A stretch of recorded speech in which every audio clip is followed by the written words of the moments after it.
Десятки стран в мире сейчас находятся в ловушке среднего дохода.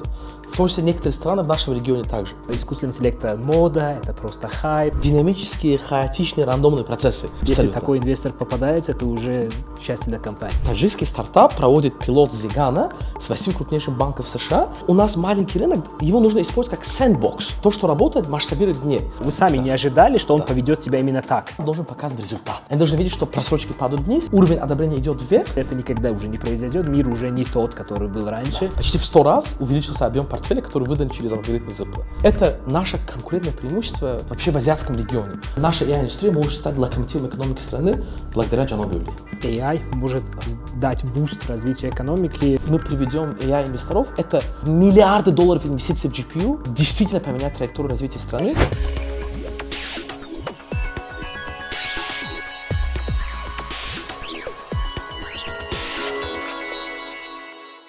Здравствуйте, дорогие друзья! Приветствуем вас на подкасте TouchTech. Это подкаст о новых технологиях и людях, которые их делают и продвигают в Таджикистане. И сегодня наш первый выпуск с человеком, который на самом деле вносит, может быть, даже самый важный вклад в развитие искусственного интеллекта не только в Таджикистане, но и в целом в регионе Центральной Азии, может быть, и в более широком регионе. Тазиджоном Азими, добро пожаловать! Благодарю вас, Рустам. Добро пожаловать в Zipla AI. Благодарю Азия Плюс за такую хорошую инициативу и надеюсь, что у нас с вами получится интересная дискуссия, живая для ваших зрителей и слушателей.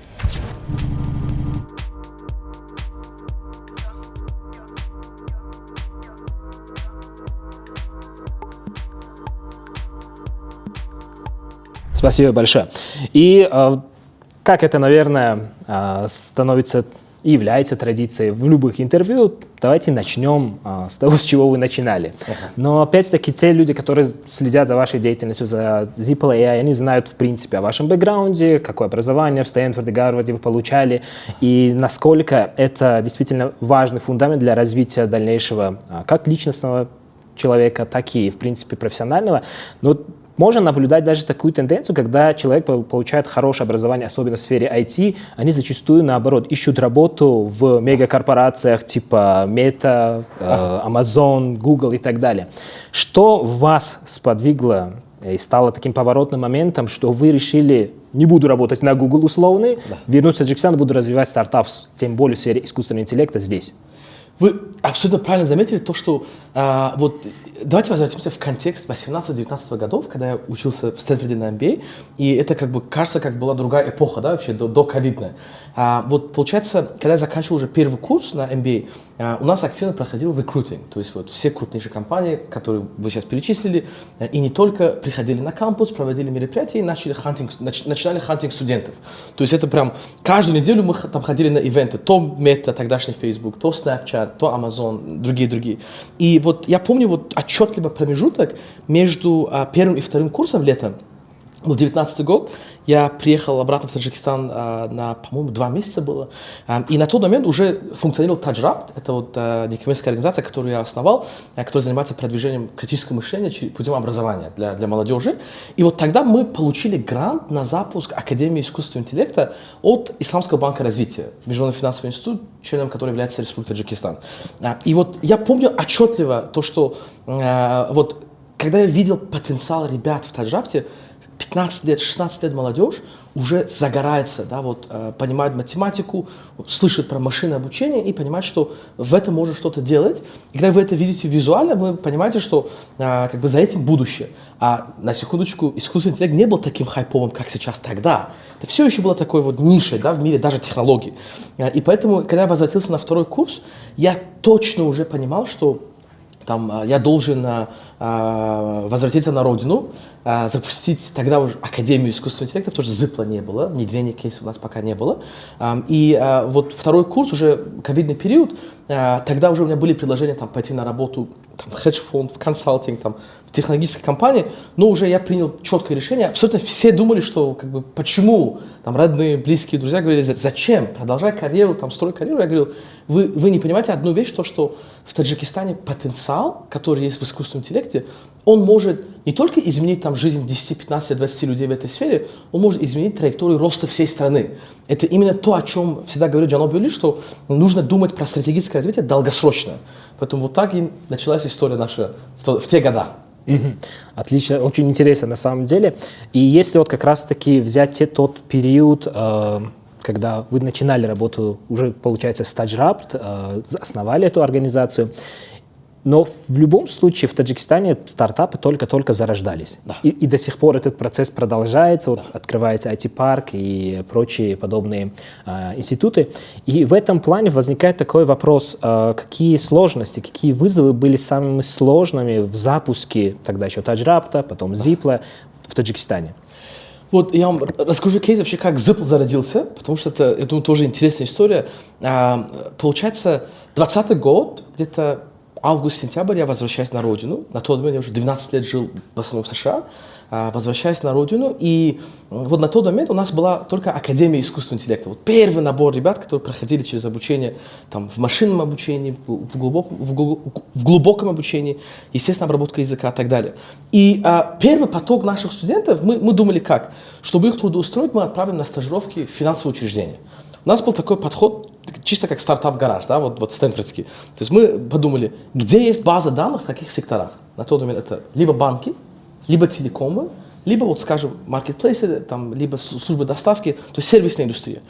Дальше провели интервью и поняли, что в основном это банки. Почему? Потому что банки из-за того, что COVID очень сильно повлиял на там, риск-портфель, уровень дефолтов и так далее, у них уже была нужда обновлять свои риск-модели, потому что COVID поменял макроэкономическую ситуацию кардинальным образом. И тогда уже была идея, что вот если мы подготовим кадры специально для финансовых учреждений в сфере искусственного интеллекта, чтобы, как бы, условно говоря, эти специалисты могли уже внутри банков обновлять модели, прогностические модели и так далее.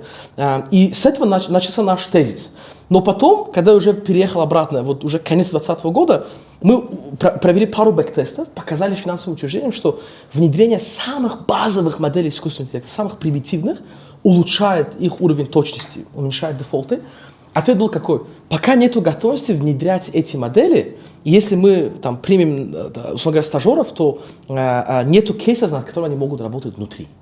И вот тогда это был первый звонок, то, что вот такая стартаперская жилка, да, появилась, что раз они не хотят как бы, брать на стажировку ребят, заниматься там онлайн-стажировками и так далее, это огромная работа, почему бы нам не разработать свой продукт, чтобы понять проблемы банков, чтобы у банков появился спрос, и чтобы дальше мы могли трудоустраивать своих ребят и внутренне, и давать их, как, условно говоря, сотрудников в банке.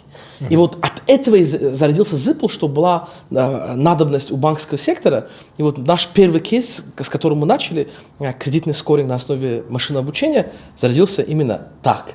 То есть, если бы банки тогда взяли бы всех наших выпускников лучших на стажировки, Zipl бы не случилось. Потому что не было бы надобности в этом.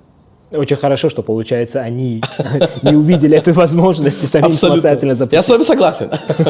Это касательно самого Zipl. Получается, это как раз-таки помогло сформировать первую команду. И вот у меня был вопрос в этом плане, что, в принципе, пока что, насколько я знаю, университеты не готовят в Таджикистане специалистов в области искусственного интеллекта.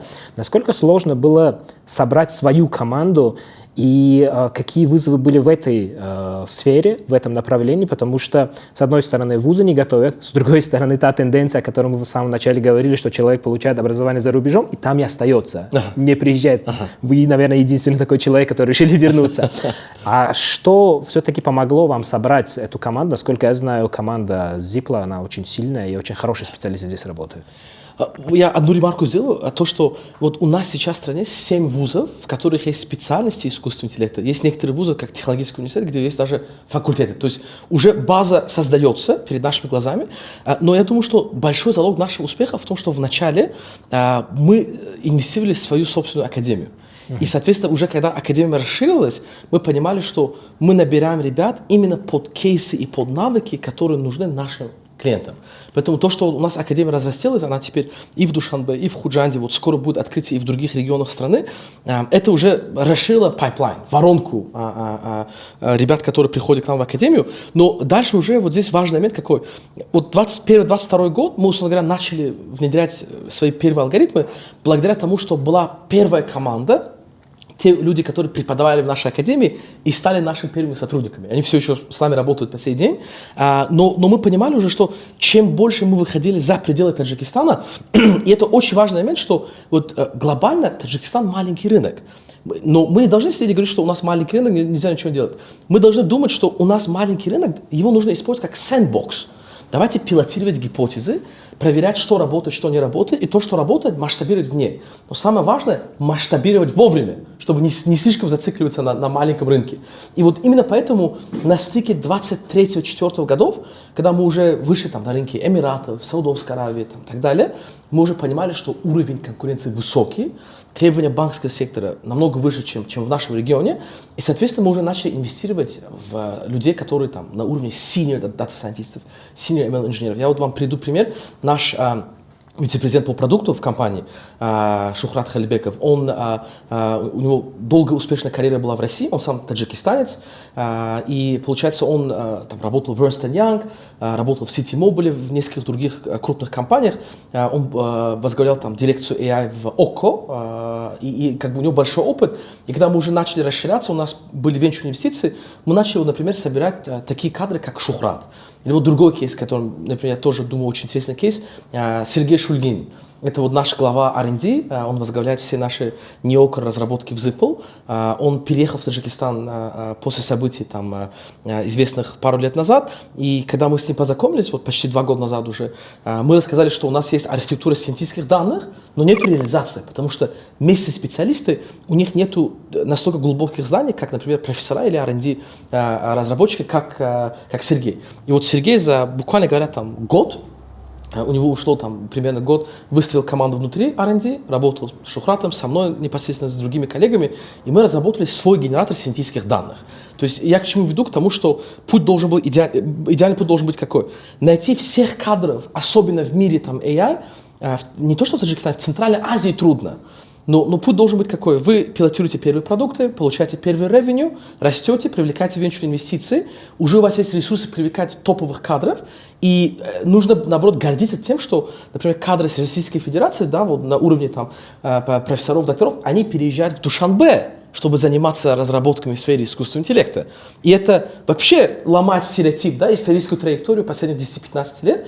И это, я считаю, реализация того видения, которое уважаемый глава государства всегда говорит, что Таджикистан должен стать источником новых инноваций. Потому что консюмером инноваций, потребителем мы все уже являемся. Но создателями инноваций, которые идут глобально, таких кейсов пока мало. Мне это чем-то напоминает стратегию развития IT-сектора в Индии, когда они привлекали бывших сограждан, своих соотечественников, которые в свое время когда-то уехали в Британию, куда-нибудь в другие страны, обучались, там получили образование, и в итоге стали хорошими специалистами. Когда уже пришло время развивать свой IT-сектор, они начали привлекать оттуда специалистов, которые когда-то уехали и обучились там. Окей, да, это вообще вопрос команды очень важный, очень интересный, тем более, когда ты начинаешь создавать стартапы. И кроме команды, другой момент – это ценности, это миссия, то есть пусть пафосно это прозвучит, но компания создается не для того, чтобы просто получить какую-то прибыль, а внедрить какие-то ценности в общество, создать что-то, какой-то продукт, который решает какие-то проблемы. И в этом плане вопрос такой, в чем миссия Zipple AI? К чему она стремится? Очень хороший вопрос.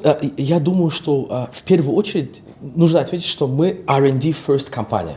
Вот есть компании, которые занимаются продуктом, есть компании, которые занимаются сервисом. У нас основной фокус на то, что вся компания построена вокруг R&D. Исследований и разработок. Почему это важно? Потому что это действительно делает, я думаю, нашу всю команду достаточно уникальной в глобальной перспективе, потому что мы ставим в первую очередь неокр и дальше выстраиваем продукт вокруг своего неокра. Миссия Zipple.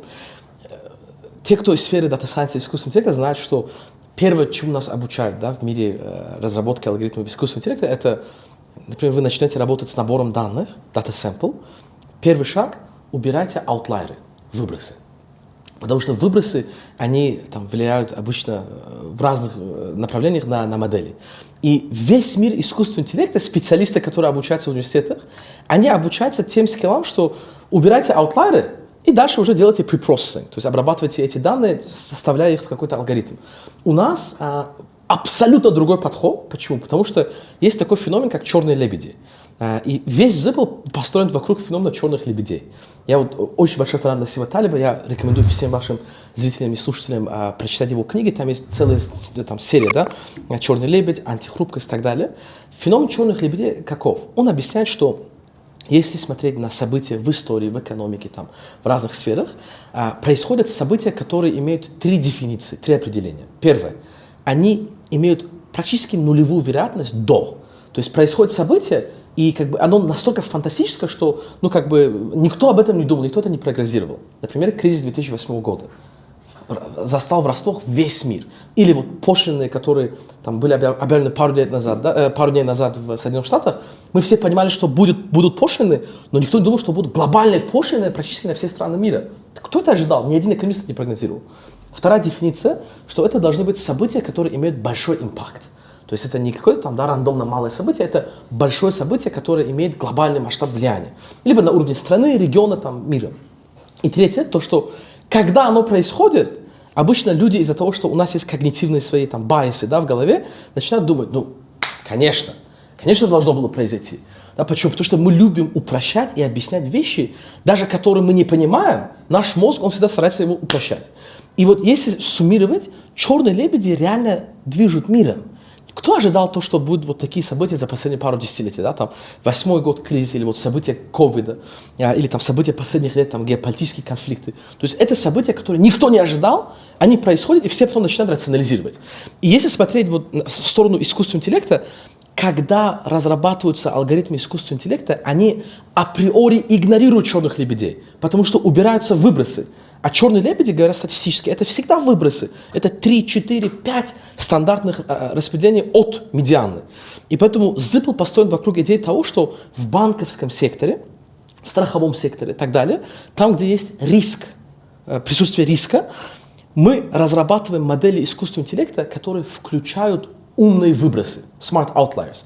Мы разработали генератор синтетических данных, который смотрит на вашу историческую базу и говорит, вот есть, условно говоря, следующие виды данных, паттерны данных, которые отсутствуют в вашей исторической базе, мы добавляем их в общую модель и через бэктест показываем, что ваш прогноз риска улучшается через включение наших синтетических данных. Вот поэтому наша миссия в чем? В том, чтобы создавать устойчивые модели искусственного интеллекта путем генерации синтетических выбросов. Это вот одним предложением. То, почему существует? У меня вообще целый блог про вашу сеть Zigан. Я прочитал вашу статью про Zigан, очень было интересно как на вам? самом деле. Отлично. Мне, как обычному человеку, который просто прочитал как такой обыватель, очень интересно было, очень много чего непонятно было. Как человек, который немножко работает с данными, но в сфере как раз-таки журналистики больше. Мне было очень интересно, почему именно вы начинаете фокусироваться на выбросах, потому что то же самое, когда мы работаем с данными с точки зрения журналистики, мы выбросы игнорируем, потому что это 1, 2, 3 случая, 5 случаев.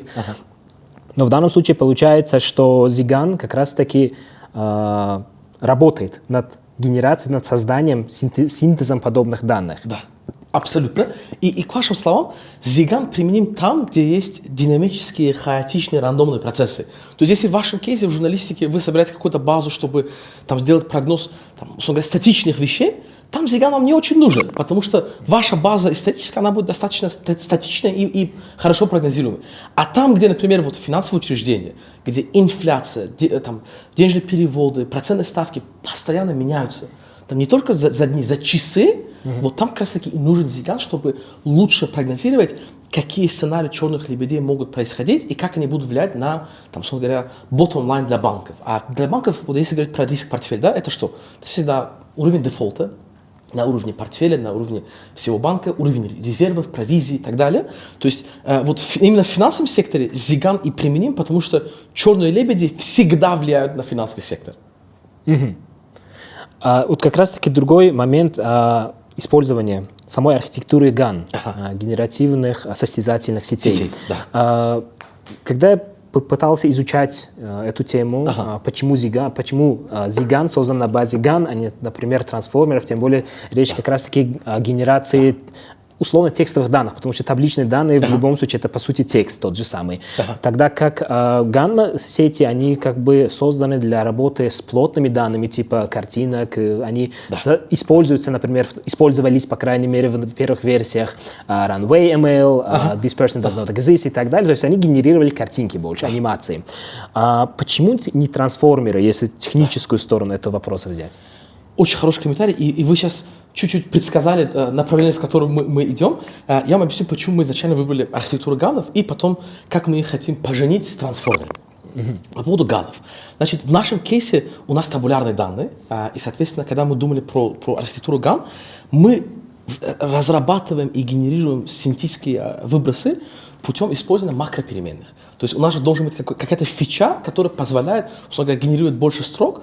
И в банковских данных у нас в подавляющем большинстве кейсов это макропараметры. То есть в зависимости от ситуации, там, это какая страна, какой рынок, какой сегмент портфеля, мы выбираем те макропеременные, которые мы считаем важны для вот уровня экономики этой страны. Например, в Таджикистане очень важны денежные переводы, очень важен курс сомони к доллару, инфляция.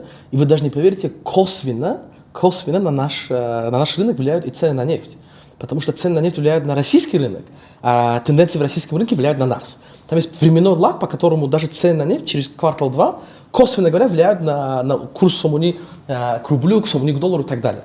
И вот эти макропеременные, когда мы уже внедрили там, структуру самого Зиган, в чем фишка Зигана? Используя макропеременные, мы начинаем генерировать вот эти аутлайеры, выбросы, и дальше ганы начинают свою игру. Потому что вот для ваших зрителей можем объяснить, что ган — это фундаментально две нейронные сети. Нейронка 1, нейронка 2 видят общую базу данных, историческую, там, кредитные истории клиентов, транзакции, там, платежи и так далее. Обе нейронки ознакомились полностью, обучились на структуре этих данных. Первая нейронка начинает игру, отправляет строки данных, и вторая нейронка должна угадать, это реальные данные с исторической базы, либо это фейковые данные, которые созданы первой нейронкой. И вот в какой-то момент наступает эквилибриум, где у второй нейронки ровно 50% вероятности угадать, это реальные или фейковые или синтетические данные. Это говорит о чем? О том, что первая нейронка научилась там, хитрым путем, условно говоря, обыгрывать вторую нейронку, и тем самым уже у вас есть синтетическая база, которая похожа на реальную. Зиган, Акирустам, меняет структуру в каком плане? В том плане, что Зиган говорит, стоп, не нужно тупо повторять структуру исторической базы, потому что классический ган, если у вас нормальное распределение в базе, он дает вам синтетику с нормальным распределением. Зиган говорит, распределение должно иметь хвосты, тяжелые хвосты, так называемые, жирные хвосты. И, соответственно, он начинает изменять саму структуру вашей исторической базы путем макропеременных. Поэтому, грубо говоря, в нашем кейсе ганы, они позволили нам достаточно быстро и эффективно добавлять синтетику, которую можно уже включать в разработку финальной модели. А используя трансформеров, вот сейчас, как мы уже делаем большую архитектуру, мы понимаем, что мир идет к foundational моделям, да, фундаментальной модели. То есть вот фундаментально все алгоритмы, которые у нас есть, там, GPT, Llama, Mistral, Gemini и так далее, это трансформеры, как вы заметили, которые появились, там архитектура была десятилетиями доступна, но первые такие уже сложившиеся трансформеры лет 10 назад. Потом в 2017 году появился self-attention, механизм, который оптимизирует самих трансформеров, и после этого начался бум. То есть self-attention изменил мир AI тем, что он сделал доступными LLM-ки, языковые модели. И вот в нашем кейсе, так как мы работаем с табулярными данными, получается как? Мы сейчас уже строим свою фундаментальную модель, которая, включая Зиган внутри архитектуры трансформеров, обучившись на всех, практически говоря, условно, open-source данных, которые есть по кредитному скорингу, по антифроду, по прогнозу просрочек для банков, может уже работать как plug-and-play. То есть мы приходим в банк, сейчас как это работает? Да, мы говорим, вот у нас есть Зиган, мы можем построить скоринговую модель на основе Зигана. Проводим бэктест, улучшаем их Gini, меньше просрочек и так далее, и они внедряют там по подписке нашу модель, начинают выдавать кредиты. В будущем, как только мы завершим уже разработку своей foundational модели, будет как? Мы приходим в банк, говорим, товарищи, у нас уже есть фундаментальная модель, которая обучена на этом рынке, вы ее можете без передачи данных нам для обучения, для генерации синтетики, вы можете просто внедрить нашу модель, моментально протестировать без трейнсета. То есть нам уже не нужно дообучать нашу модель на ваших данных. Можете ее тестировать, и дальше, если мы даем вам uplift, улучшение, внедрять. Соответственно, это подход, где уже мы должны будем собрать сейчас всю открытую базу, которая есть в интернете, точно так же, как GPT был обучен на базе там, Википедии, Quora и так далее, мы теперь ищем датасеты по скорингу, антифроду и так далее, что нужно нашим клиентам, а таких датасетов там сотни миллионов открытых датасетов в банковской сфере. И собираем общую логику трансформеров с Зиганом, чтобы понять, как может работать фундаментальная модель для прогноза банковских рисков. Но эти датасеты, насколько я понимаю, касаются других рынков, не таджикского, не центральноазиатского. Да. Есть ли там свои особенности, Да. которые могут сильно отличаться от таджикского? Абсолютно. И поэтому-то, например, скажем, на наших домашних рынках, а мы считаем домашним рынком всю Центральную Азию, потому что у нас есть уже офис там в Ташкенте, присутствие в Казахстане, на этих рынках у нас уже своя база есть, достаточная. Вот, например, здесь, в Таджикистане, у нас уже там, мы недавно объявили о том, что мы купили одно из кредитных бюро на рынке. Мы его будем превращать в бюро на основе искусственного интеллекта для продвинутой аналитики банковскому сектору. И вот это в консорциуме со стратегическими партнерами. И вот в этом кейсе у нас практически вся база данных рынка уже есть. Там не нужно добавлять там фундаментальную модель, которая обучена на данных Сингапура. Но когда мы идем в Штаты, у нас сейчас, например, идет пилот с 8 крупнейшим банком Америки. Это уже дает такой эндорфин, что таджикский стартап проводит пилот Зигана с 8 крупнейшим банком США. И вот в таком кейсе мы полностью и целиком зависим от трейн-сэмпла для обучения нашей модели, который передает наш банк-партнер. А если у нас будет foundational модель, мы можем прийти и сказать, что уже на всех открытых open-source данных по скорингу США, от коев миллионы данных, да, там миллиарды уже внутри их строк, у нас уже будет то, с чем можно быстрее проводить пилоты. Вместо там, пилотов в 3 или 4 месяца можно их проводить, условно говоря, за 3 или 4 дня. И это как бы квантовый скачок, над которым сейчас занимается наша R&D команда. Ну, я думаю, мы это еще не объявляли, но пришлось, так как вы сами уже очень хорошо там сконнектили, вот вам и объявление, что как бы мы будем строить свою foundational модель до конца этого года. Гениально.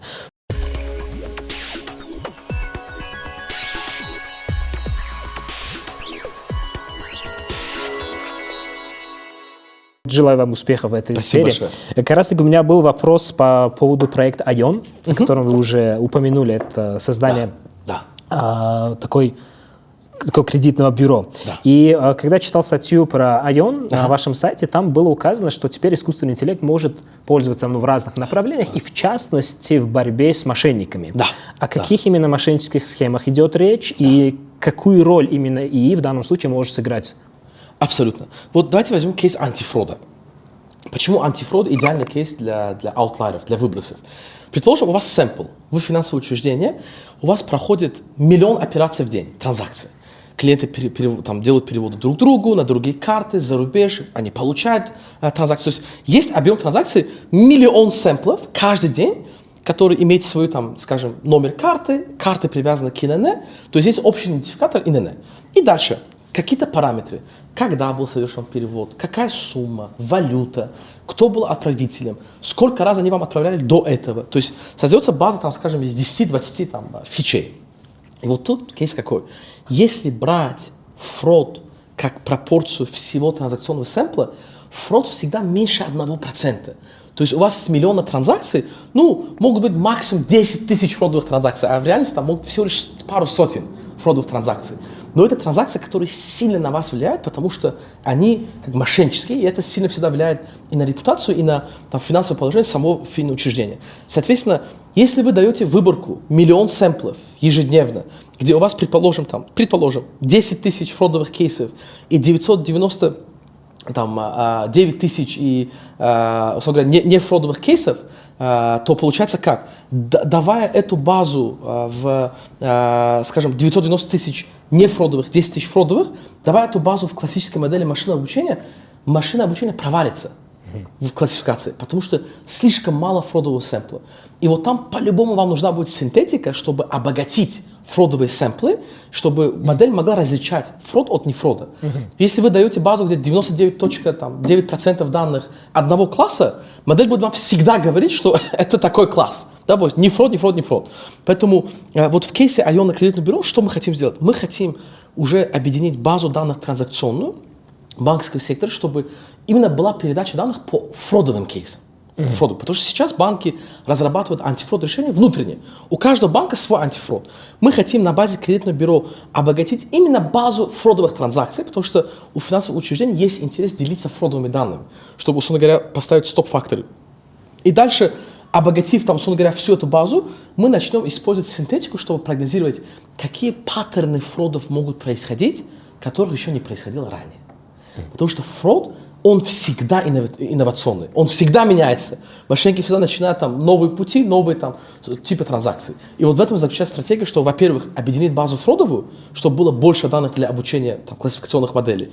И второе, это использовать Zigant, чтобы прогнозировать новые паттерны фродов, которые могут выходить в будущем. Да, как раз таки вот, когда речь идет о синтетических данных, теперь понятно, что получается, есть определенные, в принципе, размеченные уже данные, что это фрод-кейсы, и, следовательно, на этих мошеннических кейсах можно дальше, скажем, дообучить, да, Zigant, и таким образом создавать что-то похожее, а может быть, что-то более инновационное, как вы сами говорите. На самом деле, мошенники не стоят на месте, они больше и лучше, иногда быстрее развиваются. Абсолютно. Да, абсолютно. Тут тоже своего рода состязательные какие-то идут процессы, когда мошенников выявляют, а они придумывают что-то новое. Их выявляют, придумывают что-то новое.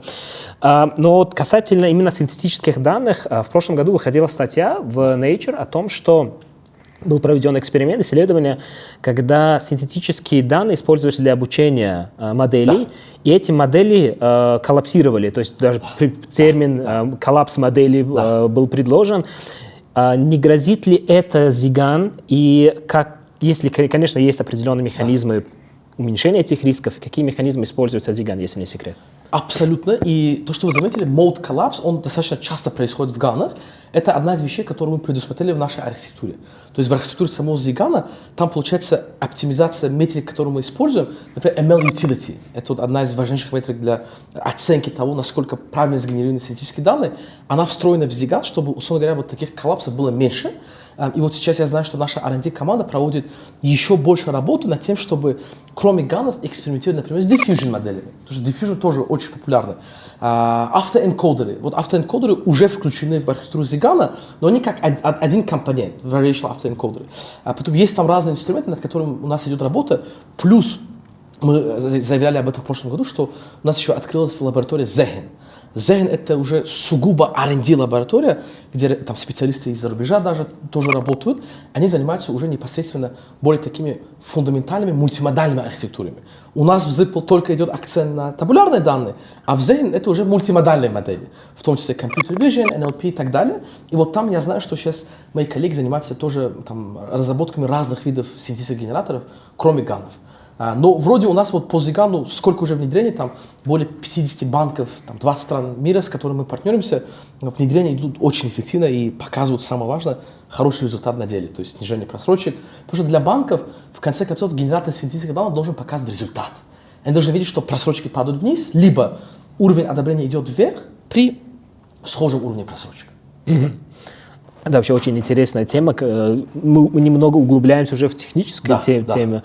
Как раз-таки, возвращаясь к синтетическим данным и к тому, что вообще делает Zipple, это, как вы отметили, Неокр занимает очень важное место в этом плане. Есть такой момент, когда вот несколько лет назад, когда только-только вот это становилось хайпом, особенно языковые модели, была такая история, когда инженер из компании Google, он заявил, что модель Lambda, языковая модель, с которой он общался, на его взгляд, обрела сознание. То есть это был тот случай, когда модель повела себя неоднозначно и не так, как предсказывалось разработчиками. Конечно, потом объяснили, что это просто такой способ работы этой модели и все такое. У меня вопрос, были ли подобные, ну или вообще какие-то неожиданные результаты в использовании Zigant, когда вы сами не ожидали, что он поведет себя именно так? Очень интересный вопрос, потому что вы затронули тему сейчас sentience, это осознанность, да, потому что главная гонка в мире идет за кто первым достигнет AGI, общего искусственного интеллекта. И вот пару дней назад вышла статья, где GPT-4.5 наконец-то прошел тест Тьюринга знаменитый. То есть уже как бы спорный вопрос насчет того, что, может быть, мы уже в территории AGI. А в кейсе Zigant мы обычно удивляемся чему. Мы проводим... Вот есть общая метрика, по которой оцениваются классификационные модели, да, и бинарные классификационные модели. Это Gini. цифра между нулем и одним, которая, условно говоря, у вас же, когда вы делаете прогноз, всегда выходит confusion matrix, матрица путаницы. Когда ваша модель делает прогноз, там 4 исхода. True positive, вы правильно выявили позитивный класс. True negative, вы правильно выявили негативный класс. False positive, вы неправильно, там, условно говоря, отказали позитивному классу. И false negative, вы неправильно отказали позитивному классу. То есть 4 исхода. И вот с этих 4 исходов уже рассчитывается там кривая Рока UC, от которой идет Gini. Но Gini всегда цифра между нулем и одним. Например, когда у вас, условно говоря, там Gini 0,4, это считается там приемлемой моделью. Gini выше 0,6 уже считается очень хорошей моделью, потому что она делает правильную классификацию там 8 из 10 кейсов, правильное распределение в какой класс. И вот получается, когда мы проводим, например, наши бэктесты, мы смотрим, добавление Зигана улучшает ли Gini всей модели, но при этом мы еще добавляем, это метрика, которую как бы мы разработали внутри, метрика стабилизации. Мы смотрим, улучшается ли Gini модели именно тогда, когда происходят аутлайеры в жизни. Вот здесь Зиган нас удивляет, действительно. Вот, например, кейс того, что у нас бэктесты были и в Эмиратах, там, в Азербайджане, там, в Центральной Азии, понятно. И когда мы видим, что, условно говоря, добавление Зигана может улучшать на 3-4 процентных пункта AUC, а это там 1,5 до 2% Gini performance модели во время аутлайеров, то есть это качественно другая модель, качественно другая. То есть у вас просрочки могут быть уменьшены на треть, благодаря добавлению Зигана во время вот таких аутлайер событий. Представляете, на треть меньше NPL. И вот в таких кейсах мы удивляемся. А так, вот кейс, который был в модели там Lambda, сотрудник Google, там просто момент такой, что, я не знаю, может быть, человек хотел захайповаться, но фундаментально мы же с вами понимаем, я думаю, что зрителям будет важно понять, что модели, трансформеры, которые используются во всех LLM-ках, они априори не имеют сознания. Они не понимают контекст предложений. Потому что как трансформер — это encoder-decoder. Вы ему даете кучу текста, векторы, эмбеддинги, токены. Он просто, когда вы даете запрос в GPT или, там, скажем, в Mistral, в Perplexity, модель сама прогнозирует, какое самое лучшее следующее слово, предложение и так далее. То есть оно не понимает суть контекста, оно не может иметь эмоции, потому что она не понимает, откуда происходит суть всего этого. Поэтому вот там чуть-чуть есть вопросы, но придем ли мы там, к осознанным моделям? Я считаю, что абсолютно да. То есть это вопрос времени, когда, условно говоря, уже пойдут новые архитектуры, которые намного лучше трансформируют. Вот Ян Лекун, один из моих героев, да, я недавно, когда был на конференции NVIDIA, увидел его вживую. Его видение такое, что, условно говоря, через определенный период времени, в ближайшее время, появятся новые архитектуры, которые заменят трансформеров, и там уже будет встроена осознанность, sentience и так далее.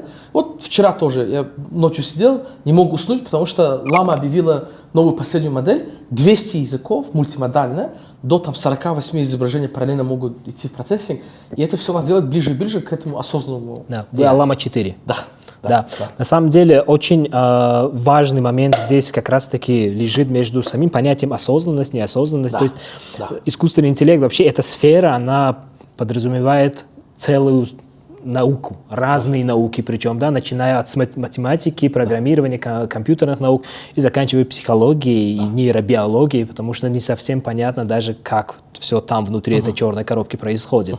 Конечно, пытаются там какие-то исследования в этой сфере проводить, но в этой связи насколько вероятность того, что появятся эти, скажем так, новые архитектуры именно в этом году, потому что компания OpenAI еще в прошлом году, Сэм Альтман обещал, что 2025 год — это год появления AGI. И как идут работы в этой сфере и какова вероятность появления именно в этом году подобных моделей? Вот здесь говорить вероятностями очень трудно, потому что такой момент, что это своего рода, это уже не черный лебедь, да, потому что мир это уже говорит, это больше такой серый лебедь, да, условно говоря, он либо произойдет, либо нет. И вот здесь важный момент в том, что AGI-модели, прогнозировать их появление сейчас очень трудно, но если, условно говоря, говорить в призме там, возможностей и разных сценариев, после того, как DeepSeek оптимизировал экспертов, да, которые встроены в архитектуру, и сейчас тоже Llama, да, там есть модели, где 16 экспертов, там 48 и так далее. Дело времени, пока эти эксперты будут уже включать в себя эмоции и, условно говоря, какую-то логику для своей осознанности. Я думаю, что это может произойти в этом или в следующем году. Вопрос, но скорее всего, на мой взгляд, как бы я из сферы больше синтетики, но я думаю, что мы должны больше присмотреться к Grok. Потому что Grok, она отличается чем? Пропорция синтетики в обучении LLM-ки, Grok чуть ли не самая такая advanced LLM-ка, потому что она построена именно на фундаменте синтетики. А если мы хотим, чтобы алгоритмы достигли осознанности, там, эмоциональной, интеллектуальной и так далее, мы по-любому должны включать туда синтетику. Без этого невозможно. Потому что если мы думаем, что AI должен там, быть умнее человеческой расы, мы не можем его обучить на человеческих данных и ожидать, что он будет умнее человека. И поэтому, если бы я поставил на кого-то там пари, да, это было бы все-таки Grok. На Илона Маска. Да.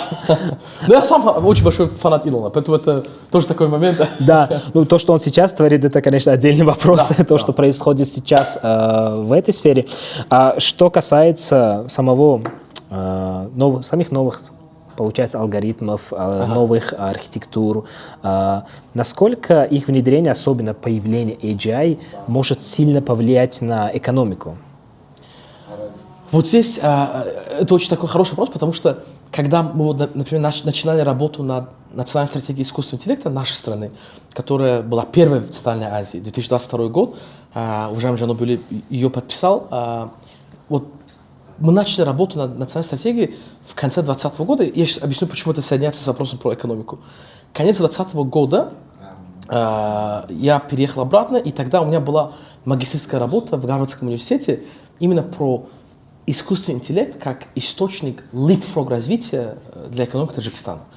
Давайте я объясню чуть-чуть теорию того, как мы это формулировали. Значит, есть такая теория в мире экономики, как middle income trap, ловушка среднего дохода. Десятки стран в мире сейчас находятся в ловушке среднего дохода. В том числе некоторые страны в нашем регионе также. Из чего состоит эта ловушка? Например, вы начинаете как страна с малым доходом, привлекаете, там, например, аутсорс работы, либо же там, заводы, фабрики, чтобы нарастить свое производство. Вы доходите до уровня среднего дохода, у вас уже трудовые ресурсы и так далее, другие ресурсы становятся дороже, и инвесторы ищут другие страны, где трудовые ресурсы и там, в общем ресурсы, условно говоря, меньше, там, более дешевые. Так? Соответственно, они уже идут туда, у вас отток капитала, отток инвестиций, и нет источника для роста, чтобы вы перепрыгнули со среднего дохода на высокий уровень дохода. Десятки стран застряли. Это прям анализ World Bank, Всемирного банка, что ловушка среднего дохода очень, очень такая больная тема. И вот если смотреть с точки позиции Таджикистана, сейчас мы находимся вот, там, условно говоря, между малым и средним уровнем дохода, да? То есть lower middle income country. И вот чтобы вот, текущая стратегия государства, она позволит нам, я уверен, достичь средний уровень дохода приблизительно в следующие 5-10 лет. Это просто структура экономики. Да, у нас рост экономики 8% в год. Это очень быстрый рост, темп роста экономики. Соответственно, за счет индустриализации, политики правительства страны, мы достигнем уровня того, что у нас будет средний доход, там, скажем, ВВП на душу населения там, на уровне 8-12-15 тысяч долларов на душу населения. Но что важно, что начиная, еще мы думали в 2020 году, если мы будем инвестировать в индустрию искусственного интеллекта, а искусственный интеллект только-только зарождался тогда, и траектория будет только идти вперед, то есть глобально это будет основной технологией мира, мы даже называли ее тогда в дипломной работе как General Purpose Technology. То есть там, как принтер был, да, когда-то там, или там надпись, компьютер и так далее.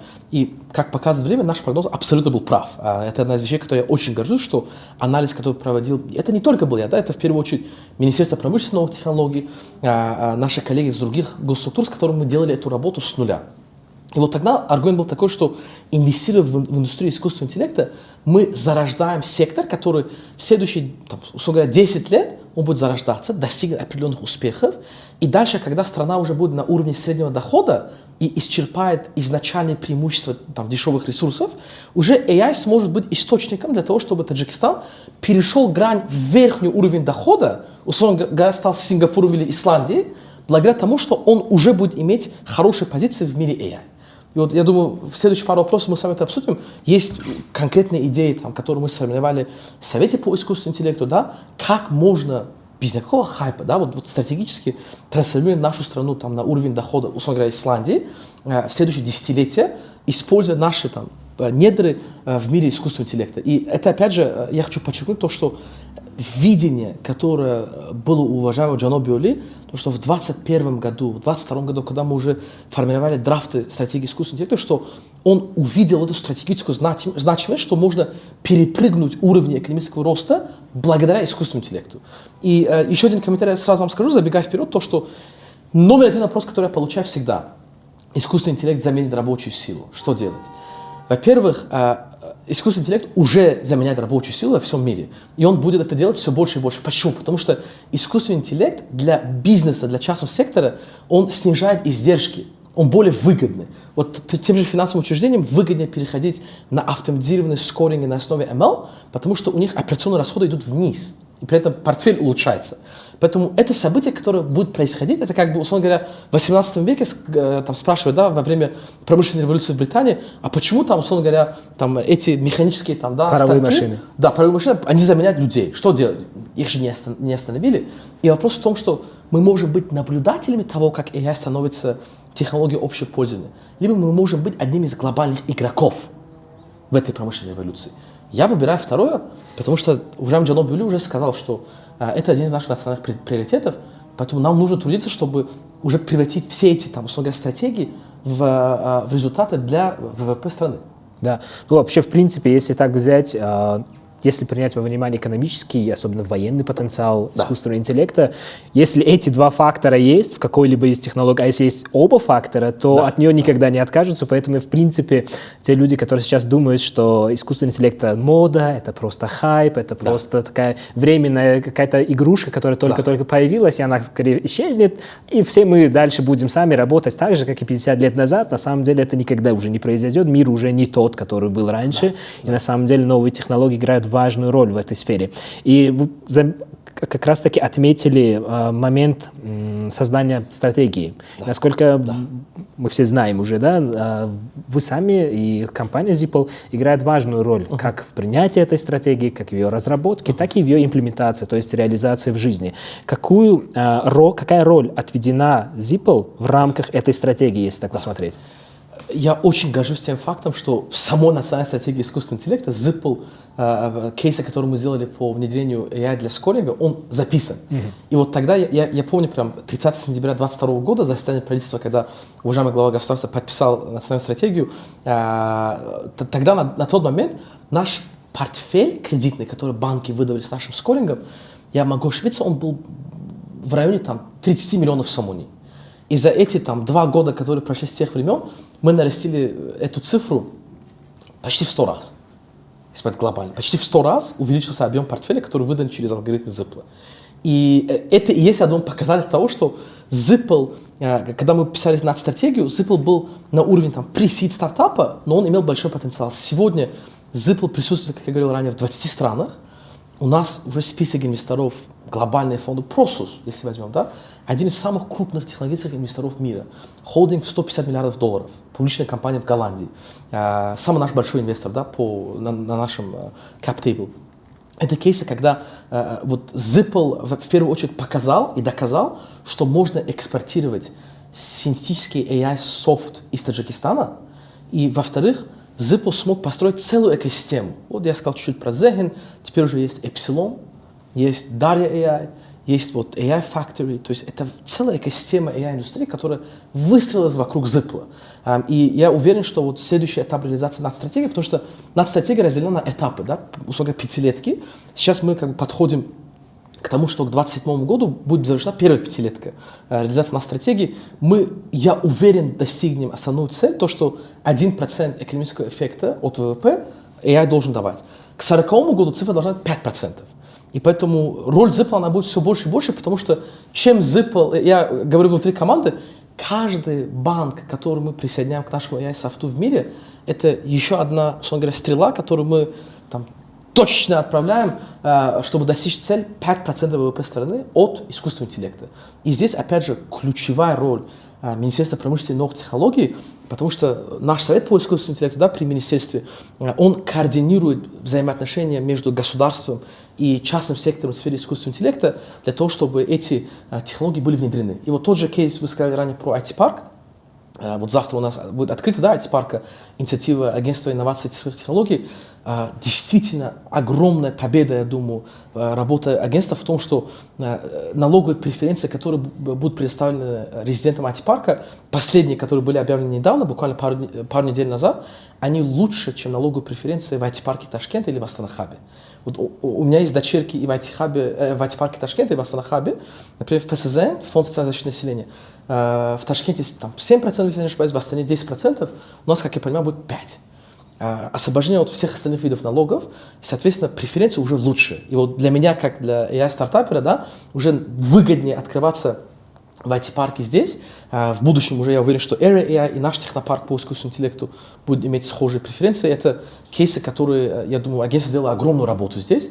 Я очень рад, что, с одной стороны, Министерство промышленной технологий, как, условно говоря, да, главный госорган, который двигает сферу искусственного интеллекта, агентство инноваций, которое дает сейчас возможность для цифровизации страны, это как бы для стартапера лучшей ситуации работы с правительством не представить. И это многие люди не понимают, то, что, вот, которые, особенно за пределами страны, они не понимают уровень поддержки, который я и мои коллеги получили от непосредственно главы государства, от правительства страны. И мы этому не только благодарны, но мы чувствуем ответственность за то, что как бы, есть очень большое видение главы государства, и нам нужно его реализовывать.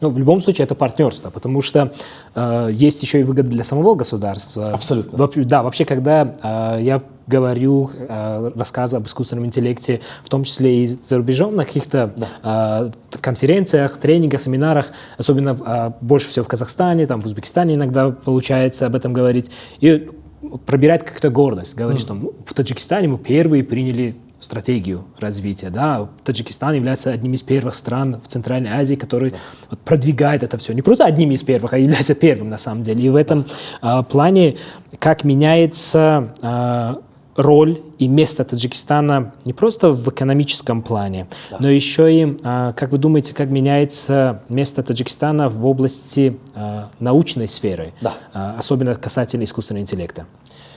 Вот здесь я думаю, что то, что мы акцентируемся на R&D, на неокр-разработках, это нас и выделяет от наших партнеров по региону, потому что выстроилась целая экосистема разработок. Вот я сказал вам про мультимодальные фундаментальные модели. Мультимодальность, то, что мы создаем архитектуры, которые работают и в Computer Vision, и в NLP, и в Machine Learning, Deep Learning, это наше конкурентное преимущество, условно говоря, вообще в азиатском регионе. Потому что много сейчас идут внедрение кейсов AI, да, но реальное преимущество в мире AI происходит от того, у кого есть самая сильная архитектура, которые могут внедряться. Поэтому здесь я уверен, что наши позиции будут только усиливаться, тем более, что вот Zipl сейчас прошел стадию Pre-Series A. Мы в общей сумме за вот последние 3 года, как компания открылась, привлекли $9,4 миллиона инвестиций венчурных от венчурных инвесторов. Уже как бы карта инвесторов. Просто я сказал, вот Carbide Ventures, американский фонд из Кремниевой долины. И до конца этого года мы должны завершить уже Series A. То есть это будет большой глобальный раунд. В начале следующего года его объявить. И кроме этого, Epsilon, вот, наши визави, которые занимаются внедрением AI для государственных услуг, они теперь привлекают свой первый раунд. Это вот кейс, которым я очень сильно горжусь. Кофаундер, операционный директор Наджима Ноевтова, которая вышла из экосистемы Zipl, она прям перед нашими глазами превратилась вот в фаундера, да, стартапа, поднимает сейчас первый раунд, уже, я думаю, скоро они объявят о завершении раунда. Зеген, операционный директор Бонуба Бойва, да, то есть тоже выходец из Zipl, руководитель сейчас ведет процесс по R&D.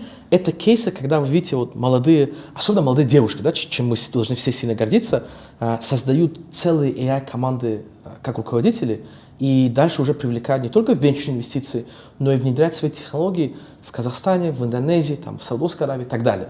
И поэтому я уверен, что вот эта вся индустрия AI, которая, дай бог, будет объединена в Area AI физически в скором времени в Душанбе, она уже будет выводить Таджикистан в авангард R&D в мире AI.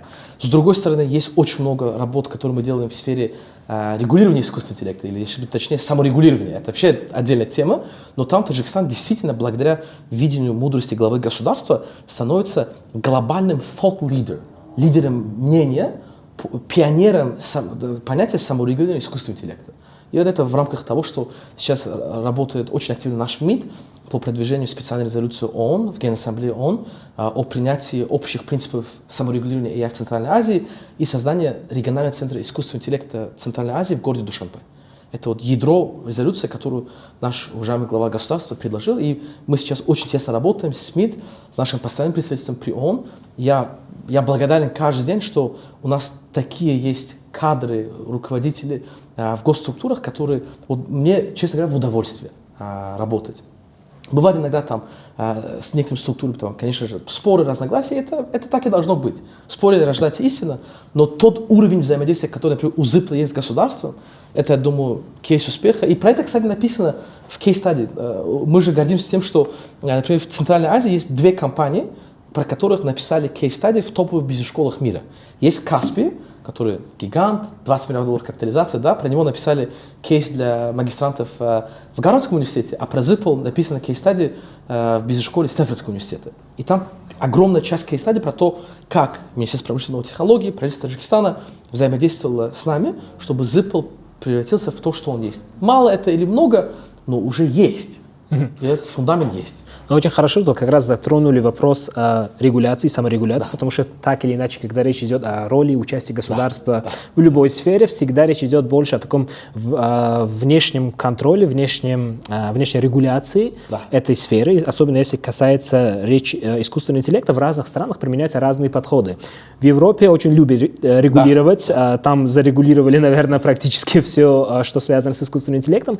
Другие страны, такие как США, пытаются наоборот дать свободу. В этом плане какой подход является наиболее важным, эффективным, особенно в условиях, когда технология только-только начинает расти, появляться, зарождаться, только-только начинает развиваться? Что лучше, какая модель подойдет для Таджикистана больше и лучше всего для того, чтобы, скажем так, поддержать, наоборот, не помешать, а наоборот поддержать развитие этой сферы, и чтобы она дальше шла вперед? В вашем вопросе вы как раз-таки уже определили суть нашей стратегии и видения. Вот возьмем кейс Европейского Союза. Илон Маск очень точно формулирует, что бюрократы в Брюсселе превращаются в партфункционеров КПСС, да, условно говоря. Это, конечно, более ирония и аллегория здесь, да, но вот в этом есть такой смысл в том, что Европейский Союз, приняв акт об искусственном интеллекте в прошлом году, определил сверхбольшую нагрузку на сектор искусственного интеллекта. Там устроено как, да? Брюссель регулирует все кейсы искусственного интеллекта по категориям риска. Например, внедрение AI в здравоохранении считается высокорискованной категорией, и там стартапы искусственного интеллекта при внедрении модели не то, что стартап тратит годы, да, там договариваясь с больницами, потому что уже много регуляций больниц в ЕС, но еще стартап должен проходить внешние аудиты, валидации. То есть представляете, сколько издержек дополнительных происходит для стартапов. Поэтому массовая миграция стартапов из Европейского Союза, AI-стартапов, сейчас происходит в США. Подход, который мы предложили и который наше правительство поддержало, и теперь уже в скором времени весь регион, да, единым фронтом должен это объявить в ООН, то, что позиция Таджикистана, изначально стратегия национальная тоже это прописывала, саморегуляция искусственного интеллекта. Поясняю, какой подход. Государство имеет интерес определять, каким должно быть результат внедрения искусственного интеллекта. Потому что AI, как технология, это просто инструмент, это механизм. AI само по себе не результат чего-то. Это механизм, который должен приводить к каким-то социальным, экономическим результатам. Соответственно, мы определили 7 результатов, 7 характеристик AI, которые должны быть соблюдены при внедрении AI. Например, валидация модели out of sample. То есть нельзя обучать модель на одном сэмпле и сразу ее внедрять. Если у вас есть сэмпл данных, нужно обязательно проводить какие-то бэк-тесты, out of sample валидацию, чтобы быть уверенным в том, что модель смогла обучиться. Другой кейс – объяснимость. Мы все согласны, что модели искусственного интеллекта должны быть объяснимыми. Да? То есть те же нейронные сети сегодня, уже большинство из них объяснимы. Для кейсов, там, скажем, бустинг моделей, там, категориальных моделей, там кейс такой, что есть уже Shapley Value Line, инструменты общедоступные, которые объясняют логику и суть модели. Но фишка в чем? Вот эти 7 принципов, которые мы определили, государство говорит, мы не будем создавать отдельного регулятора искусственного интеллекта. Не нужно еще обременять частный сектор. Почему?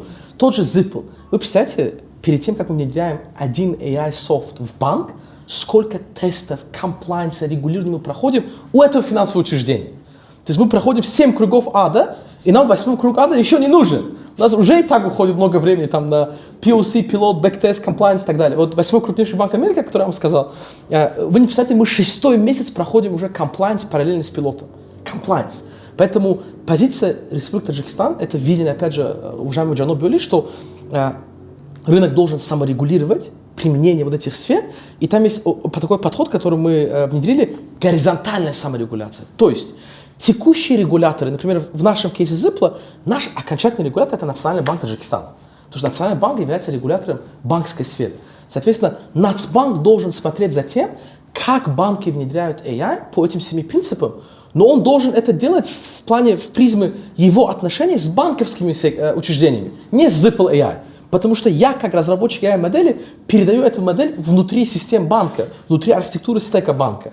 Поэтому вот принцип такой, что горизонтальная саморегуляция позволяет стартапам, компаниям искусственного интеллекта проводить автономно свои исследования и внедрения, понимая то, что государство гарантирует стабильность. Рано или поздно, конечно же, когда произойдет AGI и так далее, этот процесс будет пересмотрен. И это позиция нашей страны, что рано или поздно мы будем внедрять отдельные регуляции. Но сейчас, когда сама сфера AI только-только зарождается, когда мы хотим быть в авангарде мира в AI, мы должны стать зоной регионального сэндбокса. И наши коллеги по региону поддержали этот подход.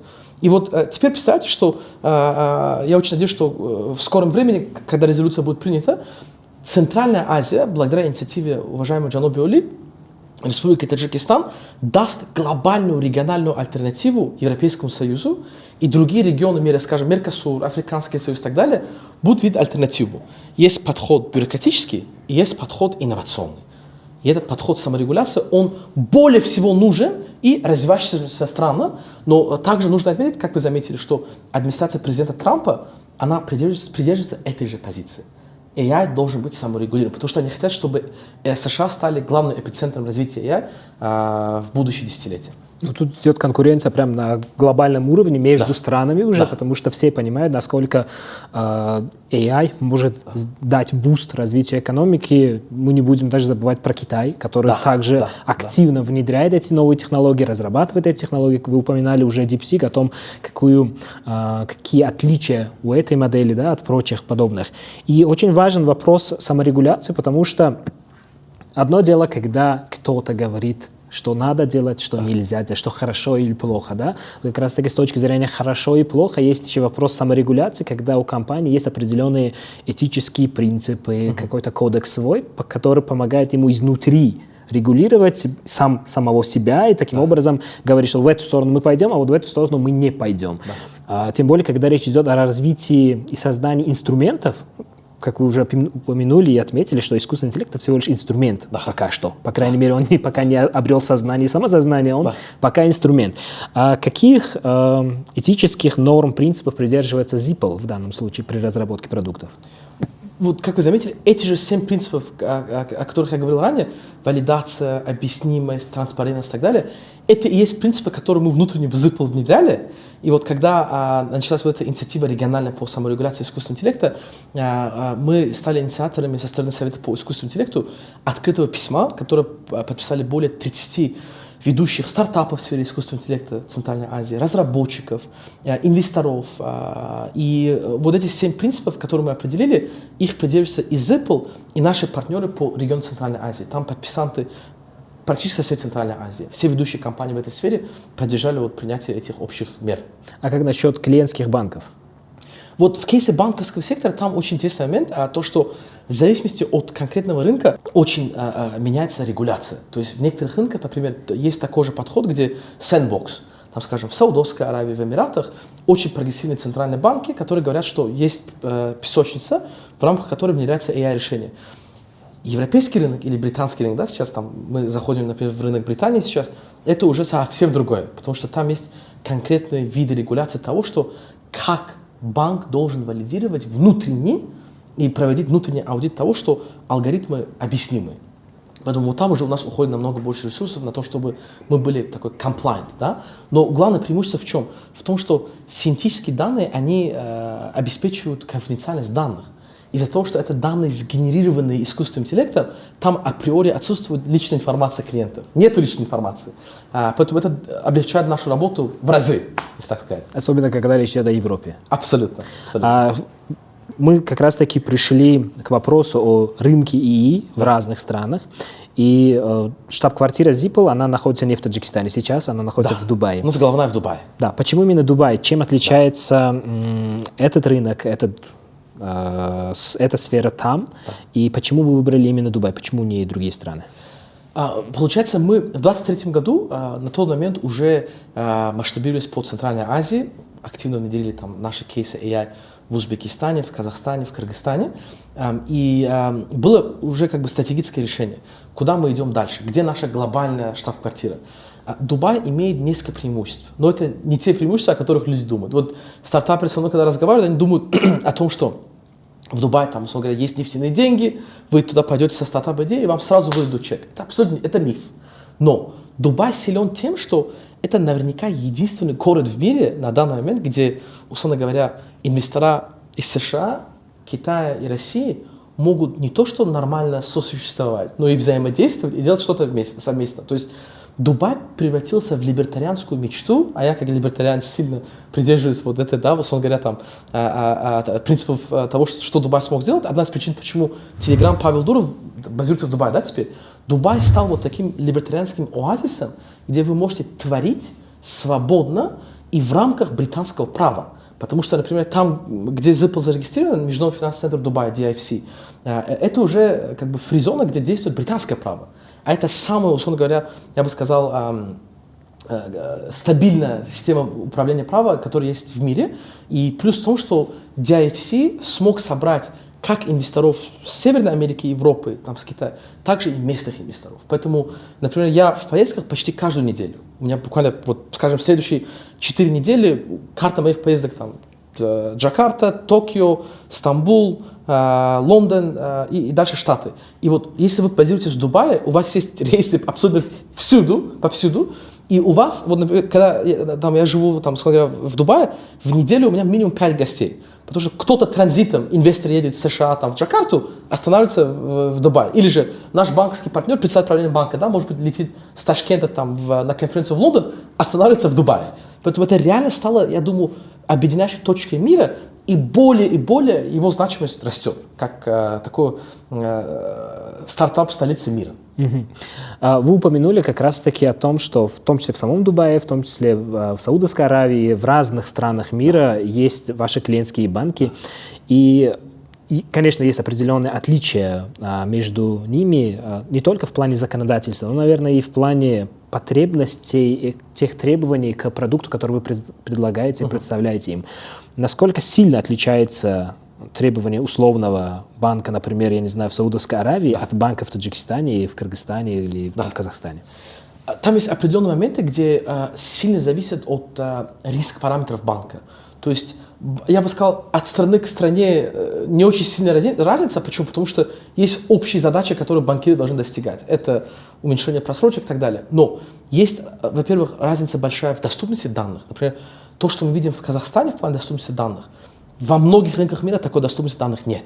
Там есть ЕГОВ, где, там, условно говоря, 3000, по-моему, госуслуг или там 2000 госуслуг оцифрованы. То есть по одному ИИН гражданина в Казахстане, вы можете получить моментально данные, там, его карты жизни, где он учился, в какой школе, там, сколько лет работает, когда он получал госпособие. Это вдобавок к кредитной истории, там, так далее. Поэтому доступность данных сильно отличается от рынка к рынку. С другой стороны, также, например, вот наша стратегия в чем? В том, чтобы работать с финансовыми учреждениями, которые имеют глобальный охват. Если посмотреть на наш список партнеров, например, я вам приведу пример QNB, Qatar National Bank. Это крупнейший банк Ближнего Востока, более 300 миллиардов долларов активов.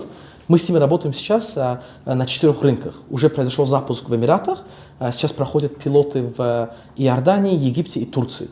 Соответственно, нам намного проще работать с людьми, принимающими решения в Дохе, в головном офисе. Если они дают добро, дальше уже быстро продвигаться. Или вот Финка, одна из крупнейших микрофинансовых учреждений мира, американское финансовое учреждение.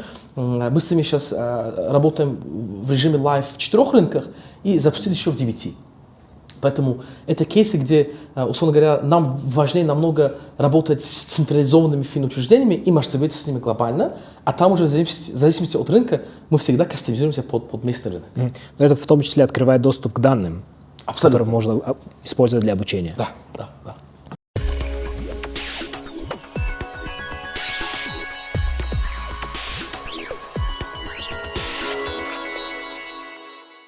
Отлично.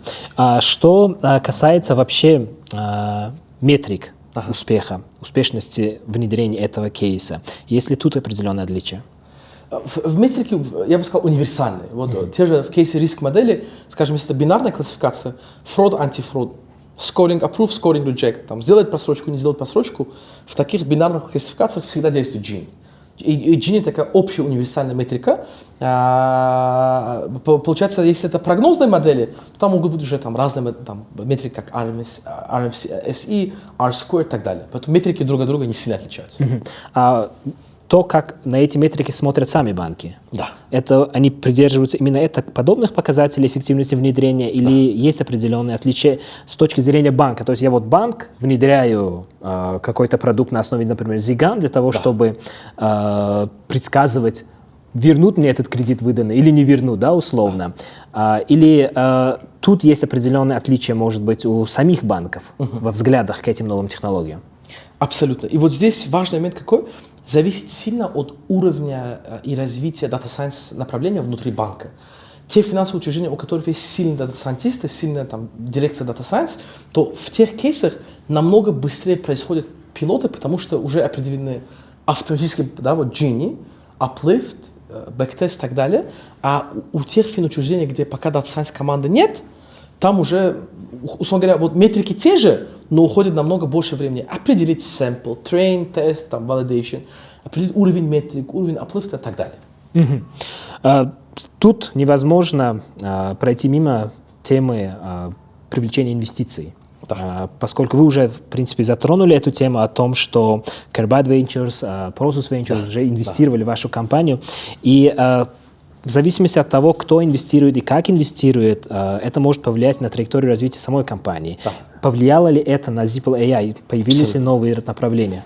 Вот я могу привести пример, что после того, как в нас инвестировал Prosus Ventures, это вот буквально месяц назад, мы объявили новость, по-моему, вот у меня есть коллега Михир, он вице-президент по стратегии Zipple, он, по-моему, практически каждый день на звонках с венчурными инвесторами, потому что все сидят за Prosus, и так как только Prosus объявляет какую-то инвестицию, начинается наплыв. И в этом, я думаю, одна из моментов, что венчурный рынок, он не такой продвинутый, как мы думаем, он есть. Я не хочу критиковать венчурных инвесторов, потому что многие из них мои товарищи, но вы не представляете, насколько это как бы herd effect, да, как говорится в термине психологии, что как бы как только один инвестор пошел в какую-то сторону глобальную, все за ним следуют. И поэтому вот один из фондов, с которым мы общаемся, может быть, мы чуть-чуть тоже от них зарезим, и в скором времени уже перевалим за $10 миллионов, да, привлеченных инвестиций, но каждый день у нас вот идут вот такие разговоры, и сейчас подготовка основная на Series A, потому что Series A – это ключевой раунд для стартапа, когда вы уже превращаетесь в полноценную, я бы сказал, даже корпорацию, у вас есть там, условно говоря, под 100 сотрудников, внедрение там в десятках странах, и самое важное – product market fit, который уже приносит там, десятки миллионов ARR. У нас цель достичь 5 миллионов ARR в конце этого года, то есть это ежегодно повторяющийся доход. Мы станем уже прибыльным стартапом, что очень редко для стадии Series A, и дальше уже там в следующий год цель 15 миллионов ARR. И это как бы такой темп роста, он довольно серьезный, поэтому я уверен, что мы сможем достичь вот этих параметров. Еще один вопрос как раз-таки про партнеров, потому что когда речь идет об инвестициях, это не всегда деньги. Да. Что вы ищете в инвесторах, кроме возможности привлечь их финансирование? Что еще, вот как выглядит идеальный, скажем так, инвестор Zipple AI? Каким вы его видите? Я вам могу привести пример нашего председателя совета директоров, Дэвид Халперт. Очень интересный человек, у него, я бы сказал, легендарная карьера. Он выпускник Гарвардской бизнес-школы, работал в разных инвестфондах И он создал в конце 90-х, начале нулевых хедж-фонд Prince Street Capital, который на пике имел $2,2 миллиарда под управлением. Это был крупнейший хедж-фонд, который инвестировал в развивающиеся рынки. И в один момент он понял, что ему намного больше интересно инвестирование в частный капитал, то есть venture инвестиции, нежели публичные рынки, хедж-фонды. И он открыл собственный family office. Он является seed-инвестором, то есть одним из первых инвесторов 5 юникорнов. Один из них – Decacorn. Это вот оценка, когда превышает $10 миллиардов. Gojek, крупнейший стартап Индонезии, он был первым инвестором. MNT Halal, крупнейший юникорн Египта, он был первым инвестором. И Дэвид инвестировал в нас практически во всех раундах СИПа, начиная с первого раунда по вот последнего. И он, как председатель нашего совета директоров, его основная экспертиза в чем? Он видел развитие и рост стартапов с нуля до, условно говоря, IPO. И это то, чего не хватает нам, потому что мы сейчас на pre-Series A, дальше у нас путь какой, да, Series A, B, C, D, и, может быть, потом уже наступает IPO. Мы начинали вот здесь, дошли сюда, вот такой путь еще остался. Дэвид, он уже видит масштаб конца, и он исходит от конца и понимает, что нужно сделать в каждом раунде, чтобы вот прийти. Поэтому в плане переговоров с партнерами, да, не только с банками, но и, например, с нашими distribution партнерами, потому что у нас есть уже партнеры, которые перепродают наши решения банкам. Присутствие Дэвида очень сильно меняет там, тактику, динамику переговоров в позитивную сторону для Zipl. Да, то есть инвестор приходит не только с деньгами, он приходит с экспертизой, знанием, профессионализмом. И если такой инвестор попадается, это уже счастье для компании. Абсолютно. В принципе, вам повезло. Да, и я на самом деле очень рад этому. И учитывая роль инвесторов, роль самого Zipl и роль вас самого, как человека, который лидирует во всем этом процессе, уже вы сами можете делиться экспертизой, каким-то профессиональным взглядом в этой сфере уж с теми людьми, ребятами, которые только-только хотят начинать стартапы. Какие советы вы бы могли дать начинающим стартаперам, особенно в сфере искусственного интеллекта в Таджикистане и в регионе в целом? Это такой, я бы сказал, обширный вопрос. Но в первую очередь это поставить четкий дедлайн по присутствию на рынке. То есть очень много кейсов, когда вот стартапы, вот, например, 21 год, когда я переехал в Душанбе, вы не представляете, там люди, которые открывали стартапы, все еще делают эти стартапы, и там нету трекшена. И как бы, условно говоря, нужно поставить лимит, что если в первые 12 месяцев нету уже определенного трекшена, особенно на маленьких рынках, как наш регион, да, потому что глобально Центральная Азия, это там, по объему ВВП, это, по-моему, меньше 1% глобального ВВП сейчас. Соответственно, если в первые 12 месяцев нету трекшена в этом регионе, нужно либо завершать стартап, идти к другой идее, либо идти в другой регион. Это первое. Второе, это то, что очень важно, делать акцент на revenue. То есть у нас всегда думают инвесторы. Это правильно, но если у вас есть долгосрочный источник revenue, любой инвестор будет у ваших ног. Потому что фундаментальная задача стартапа это не, как не говорится, not burn the money. Это не как бы, да, там, отправлять на ветер деньги инвестора. Это в конце стать прибыльной компанией, которая генерирует free cash flow, дает дивиденды своим инвесторам через 5 лет, 10 лет, 15 лет. Но это все начинается с того, что у вас с первого или со второго дня стартапа должен быть хоть какой-то revenue. Это второй фокус, что be obsessed with revenue, потому что cash is king. Тем более в таком неопределенном мире, в котором мы сейчас живем, да, там торговые войны, пошлины и так далее. И я бы еще добавил третий совет, что очень важный кейс, не стагнировать в плане мышления про AI. То есть, вот, условно говоря, то, что GPT, Mistral, все эти LLM проделали за 1,5 года, они радикальным образом поменяли применение AI. И если сейчас начинать идею с тем, что вот я, например, у меня есть API-шка с GPT, я там буду давать, там, не знаю, делать e-commerce сайты для, например, там, продавцов на базаре. Это сейчас актуально, через 2 недели может быть не актуально. Потому что GPT может пойти очень сильно в сегмент e-com, там сделать партнерство с крупными e-com платформами, как это OpenAI делает в каких-то регионах, и это уничтожит любой стартап, потому что вы можете вырасти здесь, но, например, там в Корее вас никто не будет ждать, в Эмиратах никто не будет ждать. Поэтому нужно быть готовым к тому, что ваш тезис как стартап, особенно в мире AI, может и должен адаптироваться не то что раз в год, а может быть раз в неделю. И этот темп роста, это уже бешеный темп, который всегда должен вас держать на чеку.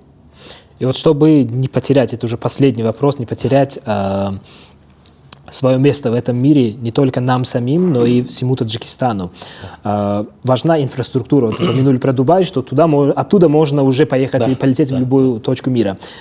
Чего не хватает экосистеме стартапов и развитию стартапов в Таджикистане? Вот на что обратить внимание? Что развить, чтобы стартапы в Таджикистане уложились вот в эти 12 месяцев и смогли достичь определенных успехов? Я вам дам развернутый ответ, потому что, на мой взгляд, если посмотреть на текущую ситуацию, у нас есть хорошая база. В каком плане? Есть уже венчурные инвестиции. Вот тоже, например, Taj Invest, да, пионер венчурных инвестиций в нашей стране. Есть кейсы уже нескольких стартапов, вот, например, тот же, если мы оставим язык в стороне, кейс Алифа, да, например, у них намного больше присутствия в Узбекистане, чем даже на нашем рынке, в плане кредитного портфеля и так далее. Это уже кейс того, что как бы таджикское финансовое учреждение смогло расширить на другом рынке. И вот, но вот тут, смотрите, я ранее говорил про то, что как Таджикистан, фигуративно говоря, может стать Исландией. Мы с вами поговорили очень много про software.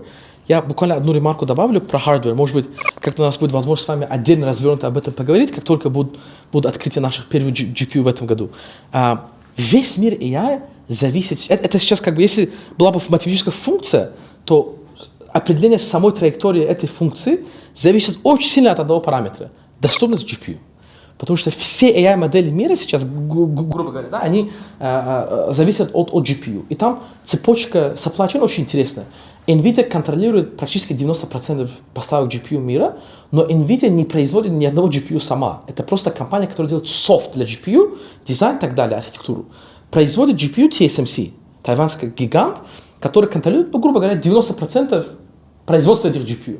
А TSMC зависит очень сильно от ASML, голландского холдинга, который производит электронику для GPU.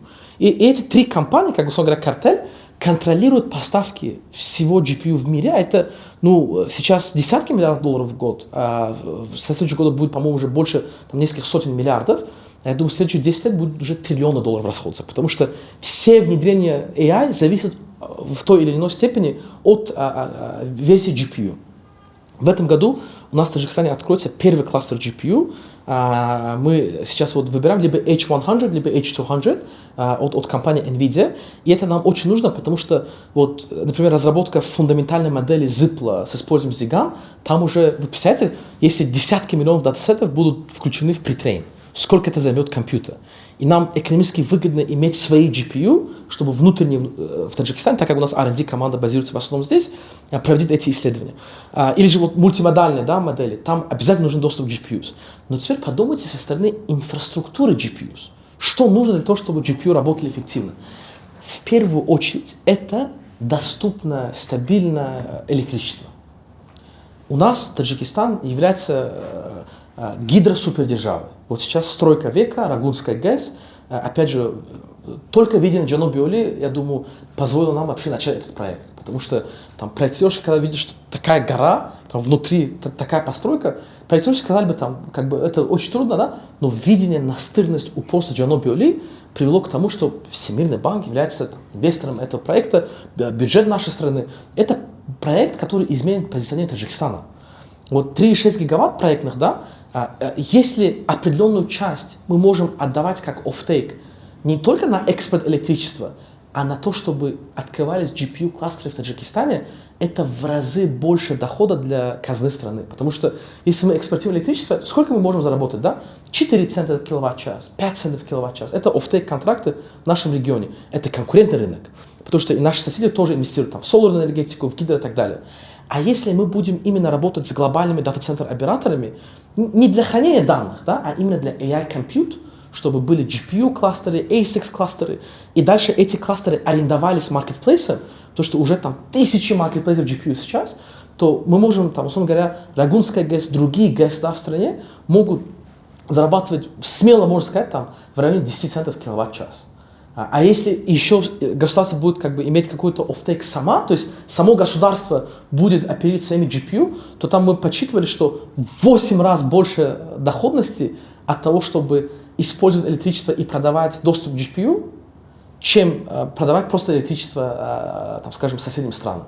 И это вот то, на чем сейчас мы работаем очень тесно с Министерством промышленности и новых технологий. Я думаю, что первый GPU-кластер, это будет очень важно, потому что это региональный прецедент.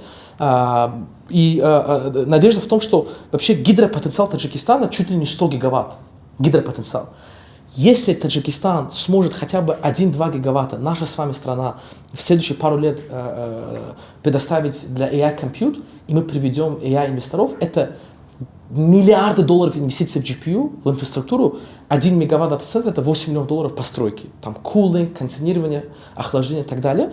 Это действительно поменяет траекторию развития страны, и уже у нас будет не только 5% ВВП, там может быть и целых там, 10-15%.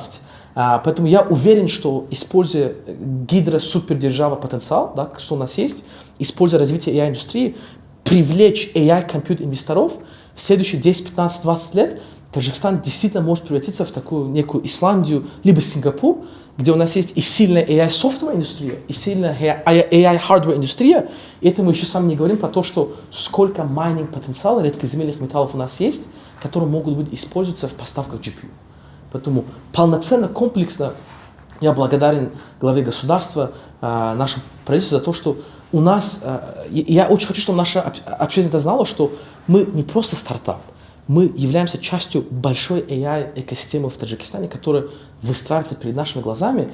И я призываю наших сограждан больше внимания уделять этому, потому что в следующие пару лет действительно наша AI-индустрия может стать локомотивом экономики страны благодаря Джанобе Ули. Спасибо большое за интересную беседу. Тоже, в принципе, мы вернемся опять-таки к вашим выводам, что на самом деле искусственный интеллект — это не просто тот раздел бюджета государства, да, который может принести вот эти условные 5%, но может на самом деле косвенно еще повлиять на прибыльность и доходность вообще не только государственного бюджета, но и вообще в целом жизни населения на намного больших масштабах, чем можем сейчас даже предсказать и предвидеть. Спасибо большое.